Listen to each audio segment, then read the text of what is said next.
Beaucoup parmi vous peuvent se demander pourquoi un pays africain noir, auquel sa population est très pauvre, auquel il manque d'infrastructures, auquel il manque de routes, il manque de ports, il manque d'hôpitaux, il manque d'écoles.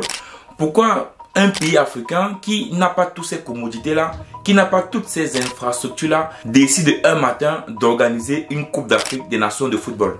Quand on sait que tous les milliards qui sont utilisés pour construire les stades, les hôtels, les infrastructures pour la compétition ne peuvent pas être rentabilisés. Bien qu'on vous dise que ça va créer du commerce, que les gens pourront gagner de l'argent, qu'il y aura beaucoup de touristes qui vont venir voir la compétition et donc les populations pourront gagner de l'argent, laissez-moi vous dire que les dépenses de l'État seront toujours inférieures aux rentabilités. Quand un État sait pertinemment que l'argent qu'il engage pour la compétition, il ne pourra pas le rentabiliser, pourquoi un État décide d'organiser une CAN?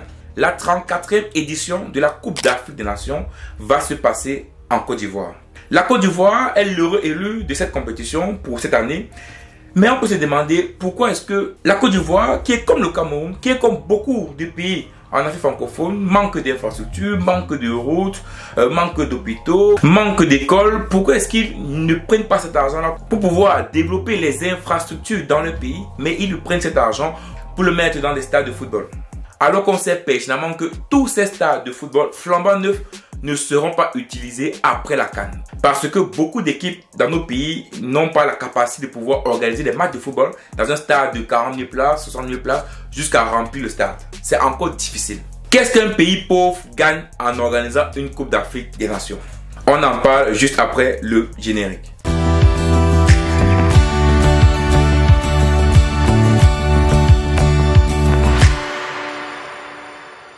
Si pour beaucoup d'observateurs ou même de scientifiques, l'organisation d'une Coupe du Monde ou bien d'une compétition de football est davantage pour donner une bonne image du pays, mais également pour montrer sa puissance, oui.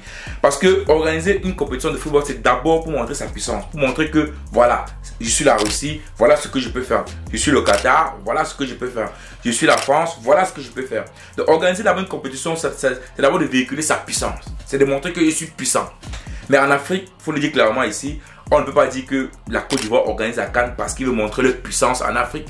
D'ailleurs, on sait que ce n'est pas un pays qui est si développé que ça. Organiser une compétition de football pour montrer sa puissance en Afrique, ça j'élimine ça. J'élimine ça. En deuxième lieu, c'est pour l'image. Pourquoi? Parce que organiser une compétition comme ça, qui sera vue, parce qu'il faut le rappeler, la Coupe d'Afrique des Nations est regardée dans 150 pays au monde. Donc vous voyez qu'ici, il y a une grande visibilité. Donc, une Coupe d'Afrique des Nations de football permet d'abord d'embellir son image, de véhiculer une image du pays à travers le monde. Des pays qui n'ont jamais visité la Côte d'Ivoire, qui n'ont même jamais mis le pied en Afrique, ça leur donne une image du pays. Ça leur montre ce qu'ils peuvent visiter dans ce pays, ses traditions, ses musées et tout ce qui peut tourner autour de la Côte d'Ivoire. Donc derrière cette organisation-là, il y a un élément majeur, celui d'attirer davantage de touristes. Ici, on le voit clairement avec les pays du Golfe, comme le Qatar, l'Arabie Saoudite. On sait tous que si eux, ils organisent des compétitions internationales, c'est davantage pour attirer les touristes dans le pays. Un autre facteur qui peut expliquer pourquoi un pays pauvre d'Afrique francophone décide d'organiser une Coupe d'Afrique des Nations, c'est aussi pour attirer les investisseurs. Mais oui, parce que donner également une image du pays permet également à des personnes qui n'ont jamais visité la Côte d'Ivoire, à des personnes qui ne connaissent même pas la Côte d'Ivoire, Abidjan, Yamoussoukro, Bouaké et tout ce qu'on peut trouver en Côte d'Ivoire. Ça permet à ces gens-là de connaître le pays, de voir les possibilités d'investir dans ce pays. N'oubliez pas qu'une Coupe d'Afrique des Nations attire d'abord des personnes qui ont beaucoup d'argent pour venir regarder la compétition. Ces personnes-là peuvent résider même en Afrique. Oui, il y a des Sud-Africains, des Camerounais, des Ghanéens, des Éthiopiens qui viennent regarder le football en Côte d'Ivoire. Et après avoir regardé le football, ils peuvent regarder s'il y a des opportunités d'investir. Donc, organiser une compétition comme la Coupe d'Afrique des Nations permet également d'attirer des investisseurs. Le troisième facteur également ici qui peut expliquer qu'un pays pauvre africain organise une Coupe d'Afrique des Nations de football, c'est également le fait de pouvoir unir le peuple. On sait tous que le football, c'est l'un des moyens qui permet d'unir le peuple. C'est un moment où même les politiciens, même les opposants politiques sont ensemble. Parce qu'on soutient un peuple, on soutient une nation. Vous savez, le football aussi, c'est un moyen utilisé par beaucoup de nos pays, par beaucoup de nos dirigeants africains, ou même européens, ou même dans le monde, pour pouvoir serrer les liens dans le pays. A contrario, le football également peut être un moyen de créer des tensions entre les pays. On a vu au Cameroun, la CAN, Côte d'Ivoire, Cameroun, comment cela a créé des tensions Peut-être pas entre les dirigeants, mais entre le peuple, entre le Cameroun et la Côte d'Ivoire. Donc le football peut être un élément d'union, comme également il peut être un élément de tension. Donc ici, on peut dire clairement que le football aussi est un moyen pour les politiques ivoiriennes de pouvoir s'assurer que la Côte d'Ivoire est unie, même si c'est pour un mois, c'est déjà assez. Et si à la fin, la Côte d'Ivoire finit par gagner la compétition, alors le pays sera uni pendant 1-2 ans.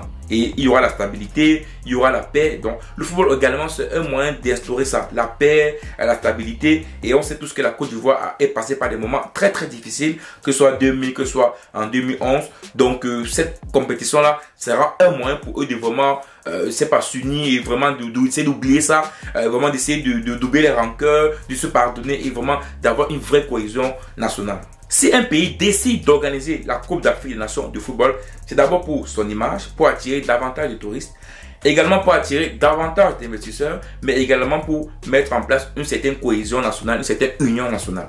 Voilà pour moi les 3 facteurs qui peuvent expliquer pourquoi un pays africain décide d'organiser une Coupe d'Afrique des Nations alors qu'il sait pertinemment que cette compétition ne pourra pas être rentable. J'apprécie énormément ce que la Côte d'Ivoire est en train de faire parce qu'ils ont commencé à communiquer pour cette compétition quasiment 3 mois avant. Donc vous voyez qu'ils ont commencé à communiquer déjà pour qu'on puisse déjà prendre la température de la CAN, connaître le pays, connaître là où on va visiter, voilà, Kogoro, Boaké. Voilà, j'ai vu plein de vidéos Saint-Pedro, voilà, j'ai vu plein de vidéos comme ça qui expliquent déjà la CAN, qui montrent déjà les villages de la CAN. Donc pour davantage informer toutes les personnes qui viendront dans ce pays pour voir la compétition et pour davantage faire ce que la culture ivoirienne soit valorisée et que les personnes puissent revenir après. Donc les amis, le football pour beaucoup de pays africains est aussi un moyen d'attirer de l'argent. C'est aussi une façon de miser sur l'avenir, de miser sur des retombées potentielles demain. D'autres pays ont réussi, d'autres pays n'ont pas réussi. Mais une chose est sûre, c'est que le football est un moyen d'unifier l'Afrique. Et nous ne pouvons regarder cette compétition qu'avec fierté. Ciao.